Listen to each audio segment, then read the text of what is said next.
भिवानी में हुआ भारतीय उद्योग व्यापार मंडल का राष्ट्रीय सम्मेलन, जिसमें व्यापारी जीएसटी, ऑनलाइन व टैरिफ वॉर को लेकर दबी जुबान में दहाड़े। व्यापारियों ने कहा कि डिजिटल जमाने में इनकम टैक्स की छापेमारी व्यापारी विरोधी साजिश है। इसके खिलाफ 3 अगस्त को दिल्ली में बड़ा सम्मेलन किया जाएगा। जब से केंद्र सरकार ने जीएसटी लागू की है, तब से भले ही सरकार समय समय पर जीएसटी में संशोधन करती रही है, पर व्यापारियों की शिकायतें ज्यों की त्यों हैं। वहीं ऑनलाइन से छोटे व्यापारी अपने व्यापार व भविष्य को लेकर चिंतित हैं। इसको लेकर भिवानी में भारतीय उद्योग व्यापार मंडल ने राष्ट्रीय व्यापारी सम्मेलन किया, जिसमें व्यापार मंडल के राष्ट्रीय अध्यक्ष बाबूलाल गुप्ता भी पहुंचे। इस दौरान राष्ट्रीय अध्यक्ष बाबूलाल गुप्ता ने कहा, हमारी मांग जीएसटी में संशोधन व सरलीकरण को लेकर है। वहीं रिवाइज रिटर्न भरने का भी प्रावधान होना चाहिए, जो हमारा हक है। उन्होंने कहा, इन्हीं सभी मांगों को लेकर 3 अगस्त को दिल्ली में बड़ा व्यापारी सम्मेलन किया जाएगा।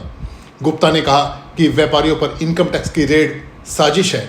कहा कि डिजिटल जमाने में खरीद से लेकर हर खर्च का बिल शो किया जाता है, बावजूद इसके अधिकारी व्यापारियों का शोषण करते हैं। देखिए, आज ये एक बड़ा सम्मेलन, राष्ट्रीय सम्मेलन का भिवानी वालों ने आयोजन किया। हमारे भिवानी जो ट्रेडर्स एसोसिएशन है, इन सब ने मिल करके, और मैं मान के चलता हूँ कि आज भिवानी के जितने भी प्रधान हैं, उनके सेक्रेटरी हैं, वो तो एक आए ही। उनके अलावा जो आम व्यापारी है, उनकी भी बहुत बड़ी तादाद में उपस्थिति रही। और कुल मिलाकर के व्यवस्था ये रही कि व्यवस्थाओं में ज़्यादा जो रोष था, वो रोष था हमारे जीएसटी के अधिकारियों के विरुद्ध में, जो अनावश्यक रूप से बिगर कोई सूचना के, बिगर कोई कारण के वो जीएसटी के लिए पहुंच जाते हैं। और लोगों से, यहाँ तक लोगों की आ रही थी विचारधाराएं कि उनका इतना बड़ा शोषण हो रहा है कि जो शोषण नहीं होना चाहिए। और ये भी था कि मान लीजिए, जब हर चीज़ डिजिटल हो गई है, बराबर हमारे माननीय प्रधानमंत्री जी ये कह रहे हैं कि आपको अधिकारियों के पास जाने की जरूरत नहीं है और अधिकारी को आपके यहाँ जाने की जरूरत नहीं है। उसके बावजूद नोटिस भेज करके, अनावश्यक नोटिस भेज करके आप उनको बुला रहे हैं, और कभी किसी के किस बहाने, कभी किस बहाने, तो ये गलत है। तो इस सब बातों को जीएसटी काउंसिल के प्रमुख मुख्य सामने उठाया जाएगा और ये सुनिश्चित किया जाएगा कि कोई भी व्यापारी के यहाँ बिगर किसी कारण के न तो कोई अधिकारी जाएगा और न ही कोई अधिकारी के यहाँ को बुलाने की, व्यापारी को बुलाने की कोई बात रहेगी। ये बातें हुई है। इसके अलावा एमएसपी पर जो माल खरीदा जा रहा है, उसके संबंध में भी हमने कहा है कि धीरे राज्य सरकारें और केंद्र सरकार तकरीबन सभी चीज़ों को एमएसपी पे खरीदने की कोशिश कर रही है, और भारतीय उद्योग व्यापार मंडल प्रयासरत है कि सभी चीज़ें एमएसपी पे खरीदी जाए। इसी तरह से ऑनलाइन की बात है। ऑनलाइन में भी हमने स्पष्ट गवर्नमेंट को लिख दिया है कि आप इसको व्यवस्थित कीजिए। हमें एतराज़ नहीं है कि ऑनलाइन चले भले, परंतु ऐसा नहीं हो कि वो एमआरपी से नीचे माल बेचे, यानी खोटा माल बेचे। तो नहीं होना चाहिए। अपना माल पैसा गठा करके और दुनिया के पैसा मार करके, जैसे फ्लिपकार्ट जैसा 6000 करोड़ का घाटा दे करके, और फिर भी अगर कम भाव में माल बेच करके अपना ब्रांड बनाकर बेच के निकल जाता है, तो इसे रोका जाना चाहिए। इसका कानून बनना चाहिए। और इसी तरह से अगर मान लीजिए कोई भी व्यवस्था हो, तो उस व्यवस्थाओं को ठीक किया जाना चाहिए, चाहे वो किसी भी तरह से व्यापारी के संबंध में हो। इनकम टैक्स के बारे में भी, इनकम टैक्स में भी आजकल ये हो रहा है कि इनकम टैक्स में कई सारे धाराएं, कभी टीसीएस लगाते हैं, कभी टीडीएस लगाते हैं। रोका जाना चाहिए इसको। अरे भाई, खरीदार है, बेचवाल है, दोनों आपके सामने है, फिर आप क्यों टीसीएस ला रहे हो, टीडीएस ला रहे हो, और उसका पैसा सारा वहाँ इकट्ठा जमा कर रहे हो? तो ये सब रोका जाना चाहिए।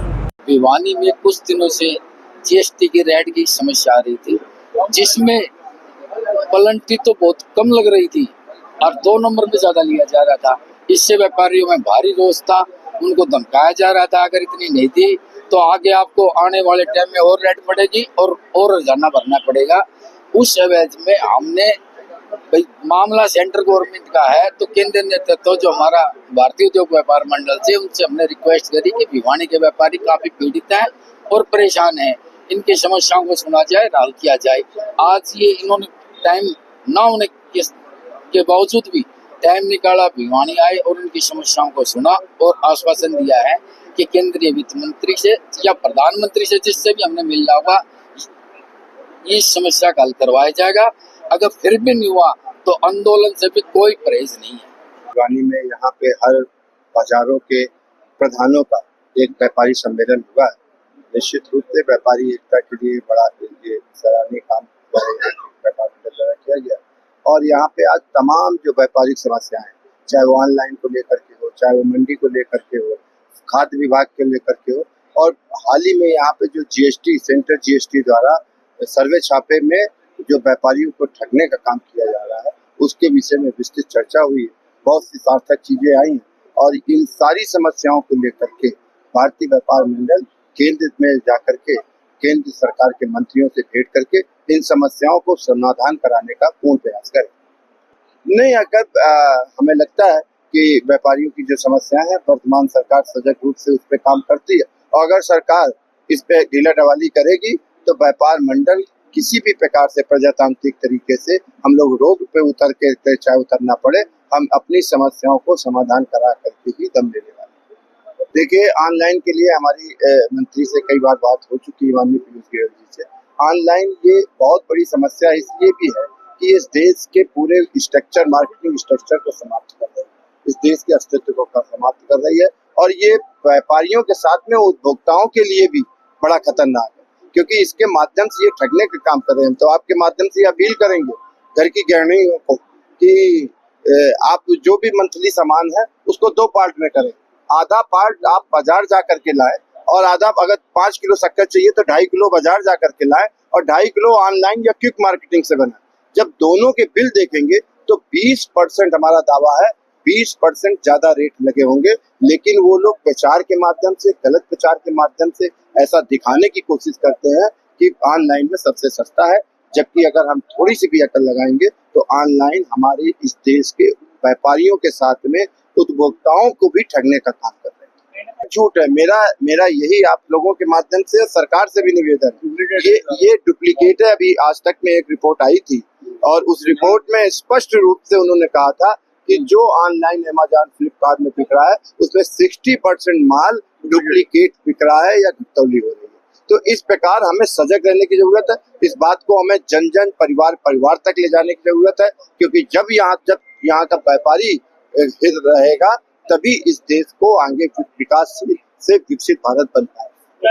जनता व्यापारियों की बात समझ रही है, जनता की सिंपैथी व्यापारियों के साथ में है, लेकिन होता क्या है कि अगर एक झूठ को 10 बार कहा जाए तो वो झूठ सत्य साबित होने लगता है।